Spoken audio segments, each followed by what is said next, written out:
వలనో దరిద్రము నన్ను వెంట పెట్టి తరుగుతోంది. అటువంటి దరిద్రాన్ని పోగొట్టగలిగినటువంటి మేఘధార నువ్వే. అమ్మా, నీ అనుగ్రహాన్ని మా మీద వర్షించాలి.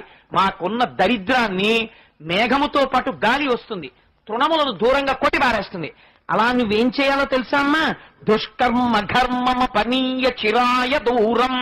మేము చేసినటువంటి పాపకర్మల్ని దూరంగా తొలగించి తోచాతల పారేసి, పిల్లవాడయా తెలియక చేశాడు, అవును పాపం చేశాడు నిజమే, అంత భయంకరమైన ఫలితం ఇస్తావా? వీల్లేదు. వాడి పాపానికి చాలా తగ్గించేసి వాడి చిన్న పుణ్యానికి పెద్ద ఫలితం ఇచ్చి వాడు సుఖంగా ఉండాలి. వాడు నన్ను కనకధారా స్తోత్రంతో పూజ చేశాడు, మాఘపాది వారు నాడు సరసంజ వేళలో కూర్చుని వాడికి ఇవ్వకపోతే ఎలా అని నిలదీస్తుంది అమ్మవారు అయ్యవారి దగ్గరికి వెళ్ళి. అలా నిలదీయగలిగిన స్వతంత్రం అమ్మకొక్కదానికే ఉంది. అందుకే శంకరులు అమ్మకి చేసుకుంటున్నారు విజ్ఞాపన. అమ్మా, నారాయణుని యొక్క